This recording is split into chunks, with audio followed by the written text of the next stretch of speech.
That's right. It's time for Victor Allen's New Sports. Written and produced, directed by Victor Allen, the bald-headed black man, the man the ladies have nicknamed Sexual Chocolate. Ladies and gentlemen, here he is, the sports master, guru of sports, Victor Allen! Yeah! There's the man! There he is! Yeah! You know what? There's no guru in no sports, man. Oh, what was it supposed to be? You had a term. Oh, I said I'm a reporting fan. Reporting fan. Yeah. You know, fans always give their opinions. Reporting fan. I'm a reporting fan. I'm a fan of football, fan of sports, and I just report to you my opinions of what I see. It's called the eye test, man. So I don't have to worry about the factoids because I don't have that group. Any facts? No facts, man. I have the facts, but you guys already know them. So why am I going to try to bring you the same thing you already know? Welcome. Guess what? Day after Sunday, man, you're talking about a weekend on football, and this is about football today. Something's going on in Miami, and when I say the roof is off the it is real because you think about what's happening here. I'm just watch this picture I'm going to show you. Somebody is saying, "Who's your daddy?" and I'm going to tell you who it is. Like these guys in church that are way too tight? There you go. Okay, Those are way too tight uniforms. Hey, look. That's where it started. Look, every lineman's dream is to have a tight uniform. If it's not tight, something's wrong, man. Hey, look, everybody knows, if you don't know now, about the situation with the Dolphins' Richie Incognito. His suspension as a result that now we kind of understand why Jonathan Martin, second year, of course, technically, you know, rookie last year, why he left the team. So everybody was thinking that he left the team because there was this situation about rookies having to do their deeds for, of course, the seniors, or what we call the masters. Once you get past a few years, you know, you senior right now. So let me just say, because he's a second year player. Yeah, he's second year, but what they've learned, which you guys already know, which is not a big deal, is now all the NFL and the association, the Players Association, everybody's investigating now because there's an ongoing situation as it relates to players being, we won't call it hazed, Mario, but just imagine that you're having to go get meals, have to go do runs, get food and everything.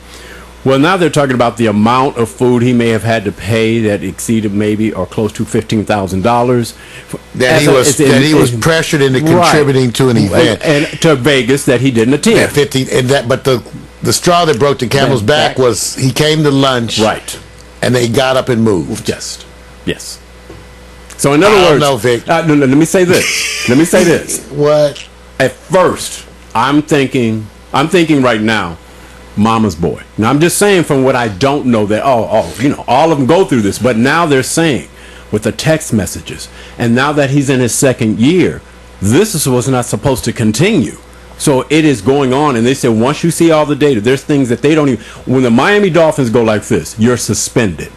That means you have to do that against the Players Association. If they don't even agree, they're going to say, give us the reason and the argument. Something's egregious here that we have yet to learn about. Well, okay, I'm going to weigh in some things.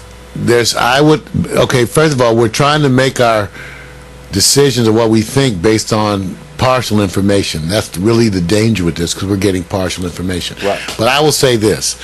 Something tends to suggest that Jonathan Martin may have a emotional problem. First thing I thought about it. He may have an emotional problem and emotional illness, because even though I'm against bullying, that would be considered an abnormal reaction to that degree of pressure. Which we all know that that's an overreaction. Right. We all say it's an overreaction. So that would suggest that there's an emotional thing. I mean, we've been on teams. I don't know if any of you have been on teams. I've been on teams. People don't necessarily like each other in the whole damn team. Right. So you play football many, many times with people that you do not like on your team. And if getting up and moving, okay, first of all, if there are people who are hazing you, why are you trying to sit and eat with them? Well, let me just say this. I don't even understand that. So there's some of the things in the story that these are grown, giant, big. You know what Ditka said on the show? I heard it. He said you go break. This is when you punch. Right. He said this is when ass whippings stand for yours. Yeah. I'm a big ass. You gonna haze me? Right. There was a time when even in my youth I would have fought almost anybody. Right. No. Almost any man. Let me say this. I'm not disagreeing with you. I think everybody's still holding for it and saying, wait a minute. There are some players who go out and say, hey, I'm going to beat you guys to the punch. I want to go pay for meals, take care of it. $15,000 is a lot of money when you look at it as it relates to what you may find is a lot of money. But a lot of people, these guys are being paid now, millions. if they threaten your life, now, if you have, let me tell you, because a lot of NFL players are a few fries short of a Happy Meal. Right. I mean, some of these boys ain't bright. I'm sorry. They come from all various backgrounds. Some of them, if it wasn't for football, they'd be raking leaves. Okay? Right. So some of them are stupid enough to send threatening texts. I hope there's not threatening texts, because all that stuff is what they would call discoverable. It means they can use it in court. They're going to, listen, the part that's going to happen here, we're in cell phone country. It's not the earth anymore. Right. It's cell phone country. First thing when they do investigate, because you don't think of it, your main communicating device is exactly what you want: expediency, results, and connection. They're going to go to those records, and everybody's saying this now. They're saying it in such a way that everybody's extending themselves beyond by going, they don't want to say it, they're saying it's going to get deeper and bigger. He says, why? Complicit. Those who are complicit to it, not just him. He's already standing up if against... If they did more. Right. Yeah, they're going to have to show more than just getting up in the locker room. Right, no, they're going to sit there and say to show some physical. An ongoing culture to target him specifically in ways that may deal with verbiage. They're not saying racial. No one's even brought that up. They're just saying it's going to... Everybody's hypothesizing based on secondary information they're getting from the organization. They said it's going to blow up. Now, who's in this picture, by the way? That Jonathan Martin is on the right, and of course, Richie, he's the one that got suspended, is on the left. Jonathan left a week ago. He said, I'm leaving the Miami Dolphins. I'm done. So, because football, believe it or not, is a work situation, there's everything that applies to the workplace applies here. And so the company, the team, which is the company, is totally liable, and that's probably why they stepped forward. No different if this was the post office or Exxon or any of those companies. You have to handle this as an organization. Well, he's already, first of all, Mr. Martin or Jonathan, he already filed his grievance, if you want to call it that. So in actuality, he's a Stanford grad. He's a guy that actually, in his background, is very intelligent and very smart. So what they're saying is how he's conducting himself is to cover his bases from right now. So he kind of knows some stuff, and I'm pretty sure he can say, I have information specifically, especially we're in cell phone planet. So, and what NFL player is going to call another player nigga? Right. With all them big ass black men around. I mean, that's, no offense. You think how big the receiver on the Jets is. That's a big guy, but he's on a team with really big guys who will kick his ass. Right. And I'm telling you, this number 68, no offense, he has to play in a league where toughness is the rule, right? Right. So it's got to be a little more to that, because he will get his ass kicked too. Now watch this. Here's the question I'm really going to, because we got this part. We already know that they're going to go through the process. They're going to go through, let's make sure we got it right.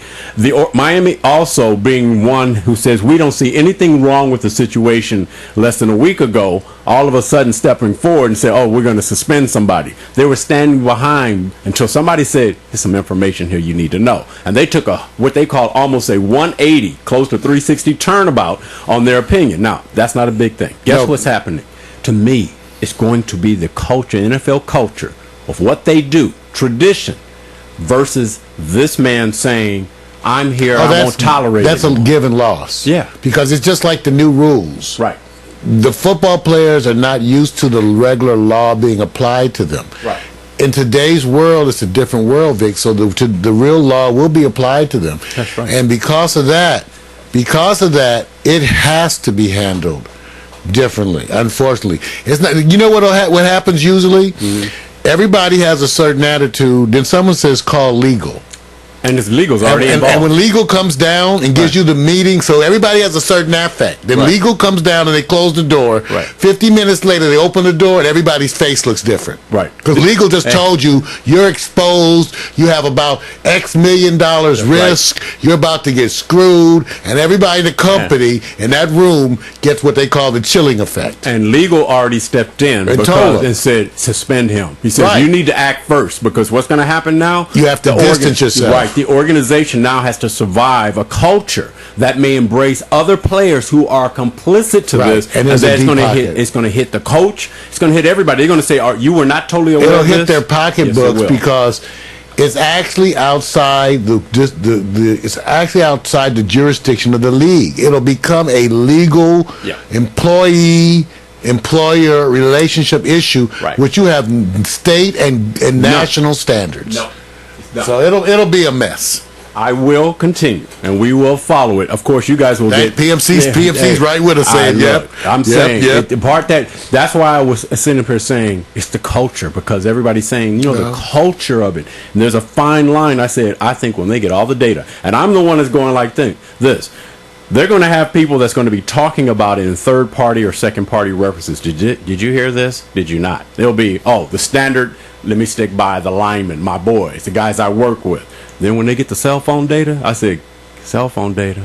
Everybody learning what text messages do now? Guess what? It's about to drop off. Yeah, like I said, you don't have to understand it. You will be subject to it. Right. Ignorance of the law is no defense. Right. It sure isn't. Ignorance of the law is no defense. They don't even waste time. You can't say I didn't know. They say, well, you know now. That's right.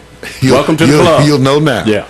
All right, you guys, we'll follow this up, and we'll keep following it up. You're probably going to find a lot of information, but I always like to look at that other angle about it as it relates to right now. I'm going, will the lineman, his buddies, this is going to be the question for the next segment, will they stand pat on his side because of the culture, or will they sit and break wide and go, whoa, legal says I have to distance myself from you? This is their money. Yes. Forget money has a way of making people change really fast. That's right. Really be the fastest change you ever seen. Wow, boy, they really have changed.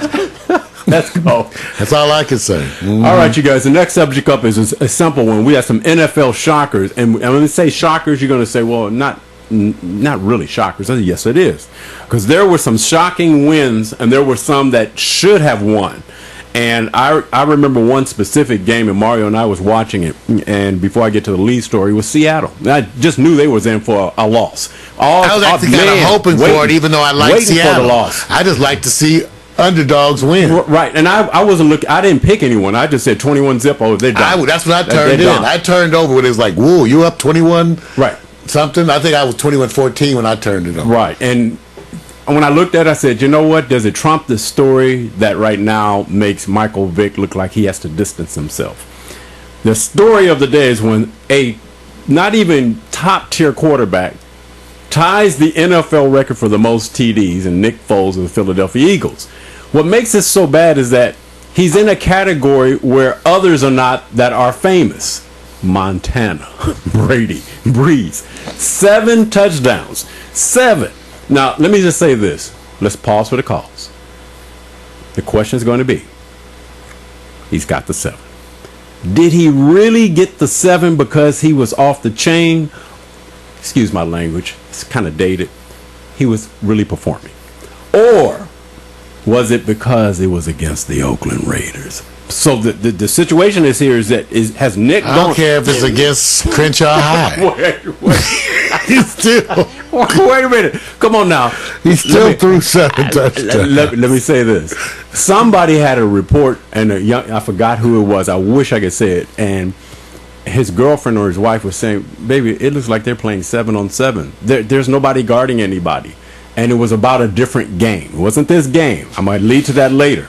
I said, well, maybe they were also watching this game, because you have to stop. The Raiders were known as having an average to better defense. How did Nick Foles throw 7 touchdowns? People brag when you throw 3, 4, Mario, 5, 6. How did he get 7 touchdowns? Is it because Nick is on a different level, or is it the Raiders are just the Oakland Raiders? Well, no, I think because the Raiders are an improving team who this year are actually looking way better. They still have definite flaws, but this year they're looking way better. Yeah. And also, we've also seen other teams that we actually think highly of have very terrible games. Right. And some blowouts. Right. Okay. Even, there's just been a bunch of them. Not to mention the fact that I've seen more pick sixes right. in this season than I ever have in the history of the NFL. Sure. So no, but I think it does bring one of the number one kind of hovering underneath the radar questions that's out there in the NFL is whether or not Michael Vick will ever return to any kind of consistent form. Right. He doesn't last. He can only play one game at a time. Now you know where I'm going. And he gets hurt in every single game, that he plays. Okay, every single game. At some point he has to go like, every time I play, I get hurt. Is the future... Has the future been determined, or is it still too early because we're only halfway through the season? I think you got to take the handwriting on the wall, because in a minute it's money. Do you need to just keep Nick Foles and work on his backup quarterback, right, and let Michael Vick go because you have other money concerns, right? And then Michael Vick, to me, no matter what, wherever he goes, there's the issue that he can never be, to me, a starting quarterback because has proven he can't last. True. So true. Okay. That's where it sits right now. As much people don't like to say it because we all think that Vic is such a talent. And believe me, when he played, didn't he show some real moments of brilliance with the running? He still had great moments. Yeah, but what they say, the progressions, the quarterback progressions, he can't read defenses. Yes, his natural talent is wonderful. But when it comes to doing move the ball downfield, he is really thinking quarterback things. Thinking beyond 20, 25, 30 yards all the time. That's where Tom Brady makes his name in. He says, if I have to get the 5 or 10, I'm going to get the 5 or 10 when you guys think I want the 30. Everybody know that Vic wants to hold back, long range it, and go downfield, so there's no in-between. There's no medium game. It's called discipline. Well, I understand. There's no discipline. Or the coordinator. He's a liability. Or the coordinator's not making the right calls. Right. Well, same thing, because you have to be on the same... Even though I thought that... we all thought, I think this consensus was that Chip Kelly's offense was the best thing to happen to Mike Vick in a long time. And Nick Foles is benefiting from it. Right. And Nick Foles... right. Because he says he still runs essentially the same thing. Right. It is the only thing I'm going to tell you, the offense that best to me reminds me of what Chip Kelly can do is the fast-paced New England Patriots when they want to say, we're coming quick. And when we decide to turn it on, and we don't have all the best athletes, we make you rush, and they do it quickly. That's the model that a lot of teams have not been able to take advantage of. Brady knows how to dink and dunk all day long and then tear you a new hole open. So discipline. It's very much so, which leads me now to, I have 3 other topics of which stories are shockers. Out of the 3, I'll say Seattle seems to be the one that we should talk about because they came back from 21 down. But I'm going to tell you this. There's 2 others. And you can tell me which ones you like to talk about because we won't have time to hit all of them. Was it more impressive what the Patriots did when they spanked that ass of those wonderful Pittsburgh Steelers? And when I say wonderful Pittsburgh Steelers, that's where the quote comes from, this young lady who's a wife of an announcer talking to her husband saying, it looks like they're playing 7-on-7. And he couldn't understand. He says, yeah, the field is wide open. They can get anything they want. I'm not trying to knock Pittsburgh. Gronkowski was more open than you can imagine. And when you know that his number one target. Right, and Pittsburgh was his number one target. Pittsburgh looked slow. When I say they are aging, they're looking slow. Roethlisberger made some really terrible just terrible. Absolutely. Now, I felt, you know what? It's funny. When I watch Pittsburgh, I feel for PMC. Yo, look. I do. I go, Philip. We don't have a football team. And nor do we care. We don't have a football. We don't have one. We have the Lakers. I can't feel. Hey, look. Come on, man. Clippers. No, look. First of all, I do, and I have a concern about my Pittsburgh the Galaxy community. But when you look at that team, wonderful sandwiches. Wonderful. You look at that team. But okay, I'm gonna say which show hit you.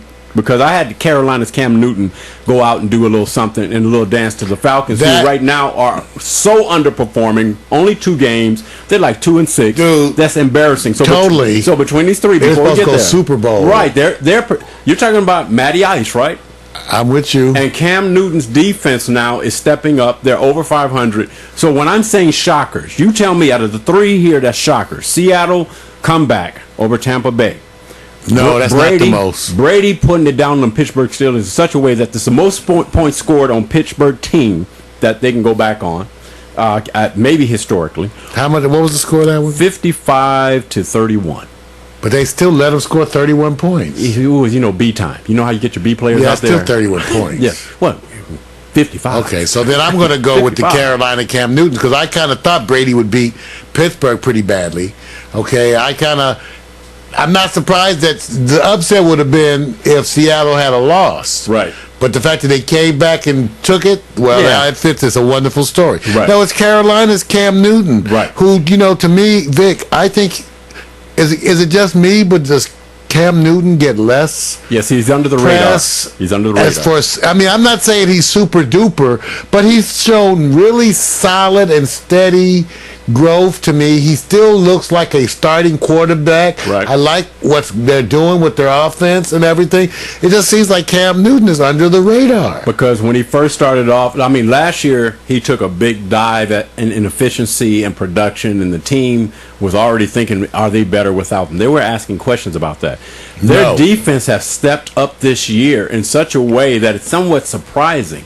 And now I think the confidence is transferred over to him because it used to be offense, Cam, and that's the way the organization is going to go, the team's going to go. Now, all of a sudden, you can look at their defensive stats, 34-10 to Atlanta. There's a bunch of stuff that's solid. He is now under the radar, and I think what people are doing is waiting for a little bit. They're waiting for him to get that other matchup. The offense runs more.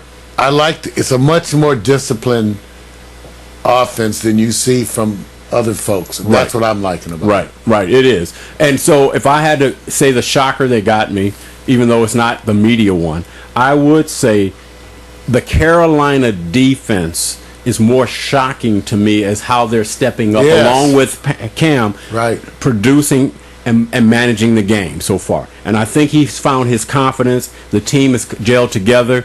They have a better record than the Dallas Cowboys, basically. So, where's my the Dallas Cowboys? Well, I'm just saying. Now, we ain't gonna talk about Dallas today because they squeaked by a team that's 1-7. You don't get a lot of love for that one. You don't squeak by a team that's 1-7. Gronkowski has done something for the New England Patriots. He looked great. But I wait till they get to a team that is playing above 500 before I give them props. Well, one thing they've shown is that, one, you can pressure Brady. Right. And you can definitely... His receiving core, which I think is going to be one day... They're still, just because they're so young, and they're inconsistent. Tompkins, he could have a great day or drop everything. Right. So we'll see. That's all I got for sports, you guys. Ladies and gentlemen. Got to wait until tomorrow to talk about basketball, right? Maybe we'll see. Tonight is Monday Night Football. Chicago and who's that team again? What do they call it? Is it Green Bay? Green Bay, bro. We'll see. I'm out of here, man. Everybody. Bam. Gone. That's right, Victor Allen's New Sports. Written, directed, and produced by Victor Allen. He writes it. He brings you the word sports guru. Victor Allen, you get it here at Pack Stereo. Recurring segment of the Morning Coffee with Mario show. Yeah. Sports, macho, tools, wrenches, manly things, flannel shirts. Yeah. Corn dogs, nachos, manly things. Gee. Playboy magazine.